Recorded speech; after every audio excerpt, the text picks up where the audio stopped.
Welcome to the Business Spotlight series. My name is Kay Cote, and I'm your podcast host on today's episode. Today, we have Hugh Dixon, CEO and founder of Switchboard, joining us on the call. We're going to be learning about his business, his journey to business ownership, some challenges and best practices that he's learned along the way to give you that inside scoop to what it's like to run and operate a business. If this is your first time on our channel, be sure to like and subscribe to get notifications when we drop episodes like this. Welcome, Hugh. It's great to meet you. Hi, Kay. It's great to be here. I'd love to dive in and learn about you and your business. Uh, Tell a little bit about yourself and a little bit about Switchboard. Sure. So, as no doubt you can all detect, I am Australian, but I live here in the United States in Austin these days.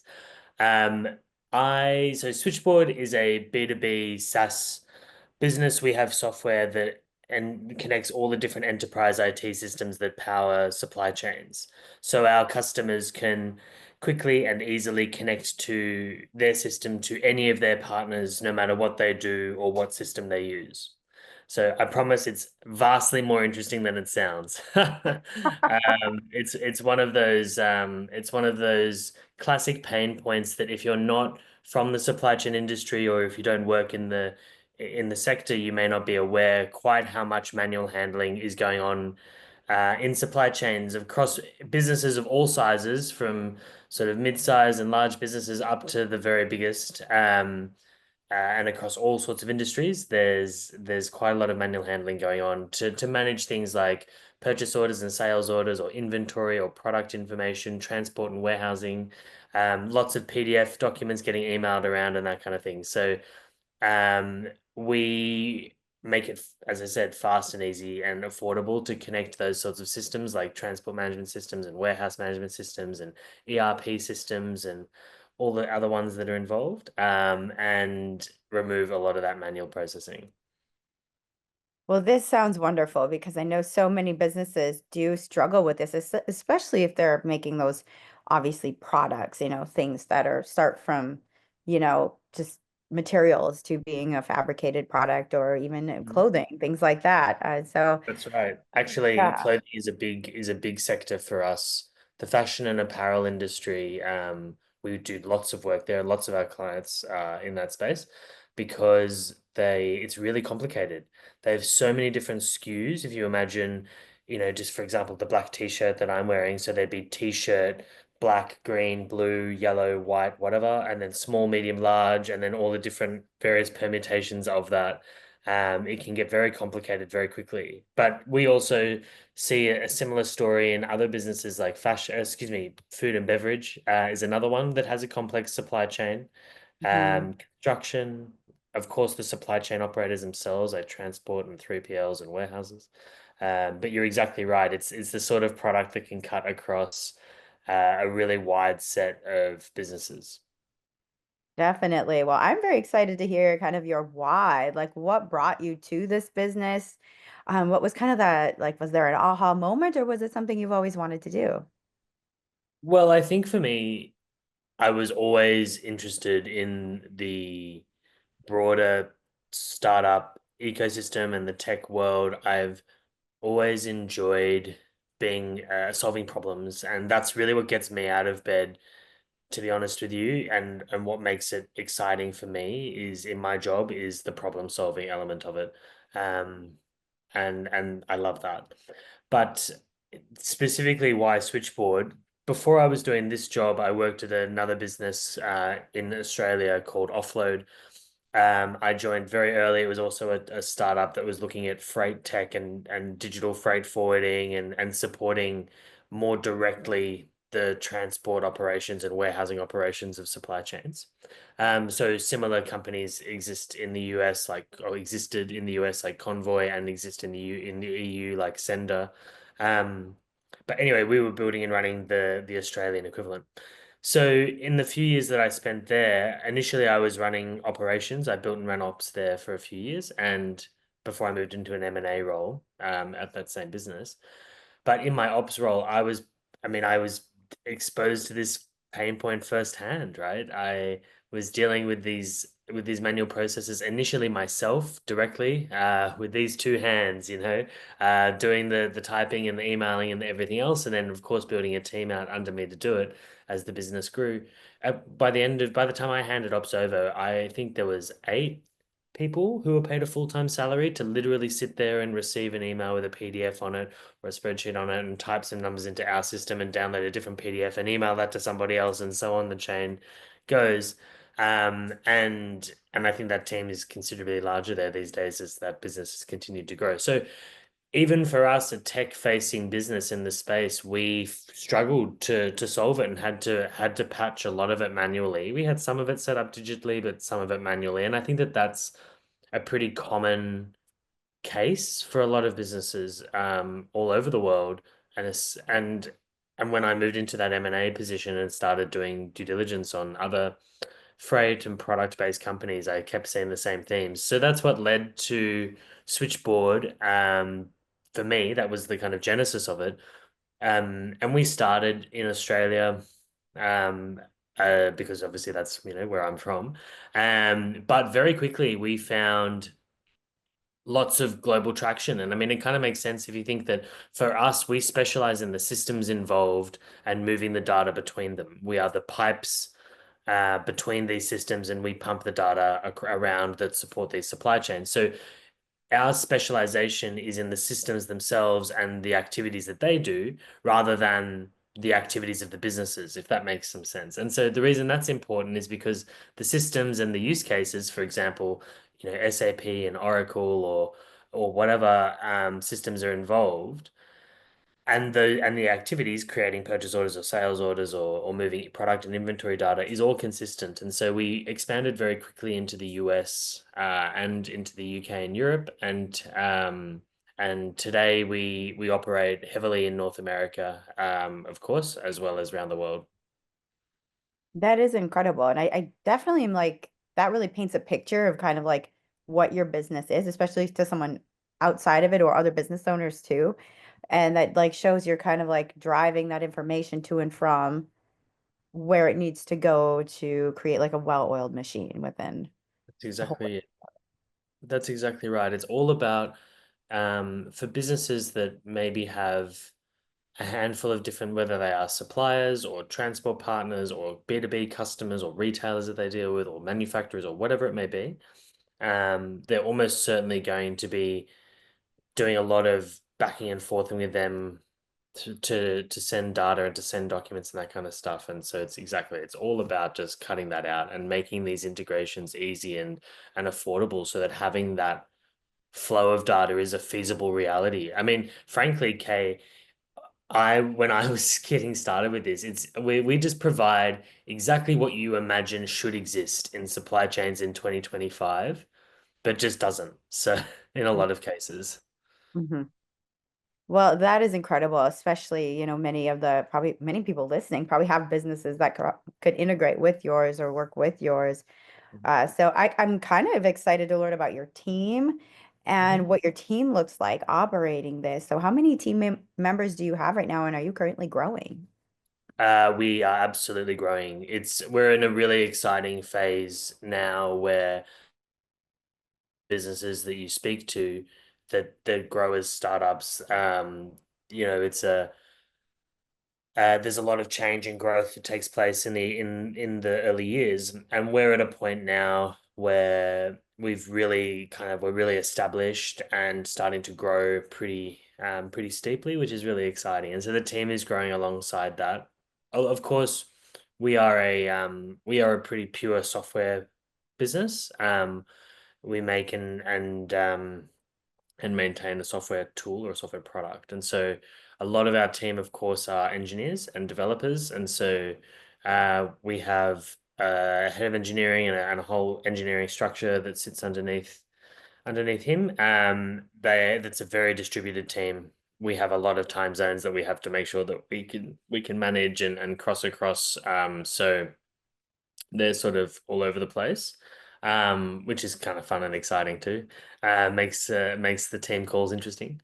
And then the other big components of our team are, of course, the sales function, and the account management and the customer success and onboarding and that whole sort of function. So um, we have local sales presence across a few regions, of course, including here in the United States. And that means, everyone from business development managers and account executives and sales development, and customer success and all that kind of thing. Um, and then just to kind of round it out, we also have a few other staff who support, marketing and general strategy and operations and that kind of thing as well. Oh, that And, sounds and incredible. sorry, product, of course. How could I forget? Product is a very big and the other kind of big and important chunky function we have too. Definitely. Do you have like an average number of like team members you currently have, or Oh yeah, sure. So we're over 20 now. We will be well, and if you include all of the developers, 25 and growing over the next couple of months. That's around the world, not just in the US, but yeah, it's getting serious. it sounds like it. It sounds like you're in a really great, like one of those pivotal growth moments where you're like, ah, this is like getting really real and really Mm-hmm. exciting. That's exactly it. Yeah. Well, that actually leads perfect into my next question, which is what kind of do you see the vision for the next 3 to 5 years? So I think for us, the short answer is growth, growth, growth, right? And so we we are seeing a lot of really exciting traction here, especially here in the US, but also in Europe and the UK, um, with markets that we think are going to really grow for us. So doubling down a lot on the markets and the industries and the verticals where we're seeing traction is going to be key. And pushing really hard. We've got some pretty ambitious targets for the next 3 to 5 years. And so that's going to be a lot of it. We over the next few years will be, of course, growing out our capabilities and expanding. We handle a lot of data, we connect a lot of systems every day, and we want to start doing more and more with the data that we are handling and processing to add more value to our clients. And of course, like many businesses in our space, we are staring more and more into AI and how that can support um, our internal operations and make our offering even faster and better and more effective for our clients. So um, I guess, yeah, growth in customers, growth across regions, new capabilities, and starting to spin out into more value adding, as our core business really stabilizes and expands. And then just the final point, I guess I'd say is, yeah, just really leaning more into our regions and growing the team here in the US is going to be a big focus, but also growing our presence in the UK and the EU as well. And continuing, I mean, and APAC is a stronghold for us, so continuing there too. Oh, definitely. Thank you for sharing that. It sounds incredible. Now, how many years have you been in business again? So business is about 3 years old now. So still on the up and up, and still relatively new, but yeah, definitely over the very early humps, which is nice. That was a good feeling to get past like the first year. Oh boy, that is right. I was talking to someone about this the other day, who's more at the beginning, a founder more at the beginning of the phase of the journey, and it took me back to those days, and no, it's much nicer being on this side of it, that's for sure. I used to like that whole like hustle bustle startup, and now I'm like, oh, I'm ready for some Mm. consistency. I like understand. It's Uh, like, yeah, I think for me and I mean, with many founders, I'm sure that you talk to, the first little bit especially is very anxiety inducing and stressful. And and so for me now, being in the position where we've got really solid traction and we're like clearly growing, and a lot of those early very foundational founder questions have been answered by this point. So that just makes my day-to-day experience a little easier. I can relate. Mm, Um, well, that being said, I'd love to actually share a challenge maybe you faced in this, like the first 3 years of business, hmm. something that challenged you that you overcame, and how did you overcome it? Well, I mean, how much time do you have, right? We It's could just extend the podcast a little bit. I mean, we could do entire hours on it. It's one of those funny jobs, I think, where it is um it is so easy to overlook like just the vastness of the challenges and the learnings that one goes through as you in the early years of setting up and running a you know big software company. I think the thing for me has I'll tell you a recent one that I've been working through over the last kind of whatever 6 to 12 months is as the business has grown and as we've started getting more traction and we've started growing the team more, as a founder, I've had to go through this experience of letting go a little bit. Mm. And this is a really positive thing. Like, of course, this is a great problem for me to have in that, we've got enough clients coming through that I can't possibly stay across every detail of every single deal anymore. And or there's all the different implementation and the technical work that's going on. Like I need to trust the team on parts of this. So, and this is a natural evolution of things, but learning, I think, how to for something that has been for the past few years, obviously I've been deeply involved in every part of it, and it was very like kind of special and dear to me. And now as it's grown, you've got to learn how to step back and let things run their course a little bit. And um, for me, the way that's manifested is, for example, I'll see a conversation happening on Slack between some of the team about whatever they're doing, and I'll go to like jump in and I have to know you've got to stay out, let it happen. And of course the team get to a great outcome and probably a better one for me not involving myself and derailing everything. But um, that's been a process for me to learn and to become accustomed to. Oh, definitely. Thank you for sharing that. I feel like that's a golden nugget of this episode because how many founders are out there reaching that point multiple times in a business's journey Mhm. of that letting go, kind of letting grow phase. And that is such a challenge. And I think thank you for shedding light on your experience and how you are overcoming that. One analogy, just before we move on, just to add to round it out, I suppose, one analogy that I've read recently, and I can't think who I should give credit to, I'm sorry, but it is, and it's a bit of a trope that it's like raising a child, but in this instance, I think it's a little bit true, which is in the very initial phases of a company or of a project or of a whatever piece, it's like having an infant or a toddler. You've got to give it undivided attention. You've got to micromanage it a little bit. Like you've got to kind of be on top of every little thing, every little milestone, every little like what's going on at every second. But as you mature and progress, and as kids grow into being older and into teenagers, that you've kind of got to let it happen a little bit and not be as across it. And then of course, as it grows more and more, you as when you've adult children, I would imagine they're of course the businesses are running and the functions are running doing their own thing. So I guess that's kind of how I've been thinking about it as well. And we are moving away from the sort of early phases of where I do need to be into everything into the sort of later ones where I have to let the processes build and run and mature, right? Where there are gaps that I can't catch every ball, right? We've got to let the processes grow and mature themselves.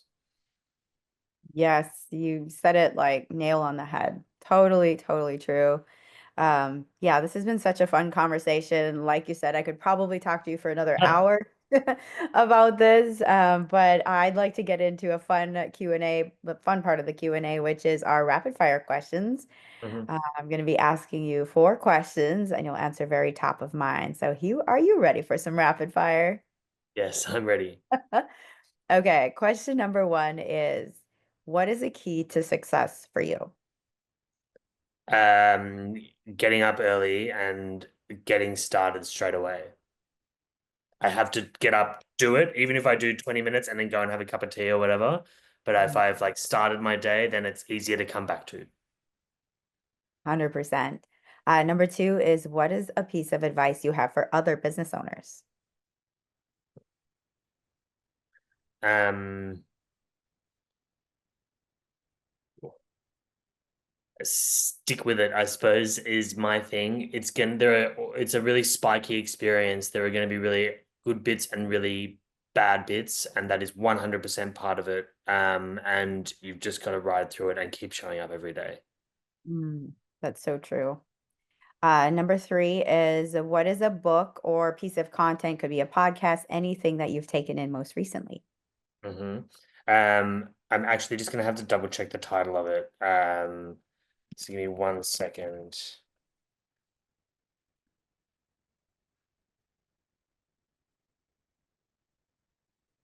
Perfect. Okay.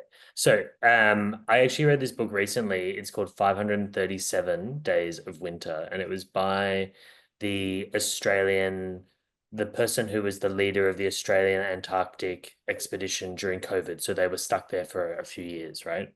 Um, Mhm. and it's just a really interesting lesson in leadership, Mm. managing people in difficult situations and that kind of thing. So it's a really easy book to read, but it was a really interesting leadership lesson. Oh, definitely. I just added that to my list. And then a final question is, if you could wave a magic wand and rapidly overnight improve one aspect of your business, what would it be? Ooh. Um,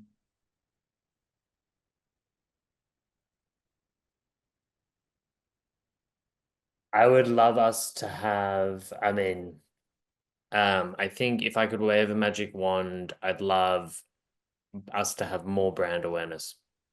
Mm, That's the thing that's definitely. front of mind for me at the moment. That's very honest. That's a very honest answer too. And that's something, yeah.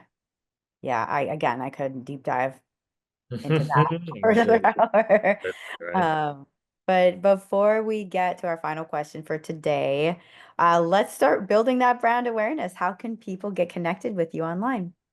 So LinkedIn, of course, is the big one. So you can find Switchboard on LinkedIn and me there as well, Hugh Dixon. And we'd, love to engage online. Wonderful. Well, thank you so much, Hugh. For our final question today, what is most inspiring to you today? Um, oh, that is a great question. I'm inspired today by, and many days, by the dedicated team that I have, and it gives me so much energy to go on calls and have meetings with my team and see how passionate and dedicated they are and how much they live by what we're trying to do and to see the energy that they get from the growth in our business as well is an awesome thing to see. So that's a very inspiring and motivating thing for me. Wonderful. Well, that is inspiring to me as well as our audience. Again, if y'all are listening, take a listen through this a couple times through because there were so many golden nuggets. So thank you so much, Hugh. It's been a joy to have you on the show. Thanks, Kay. It's been really nice talking to you today.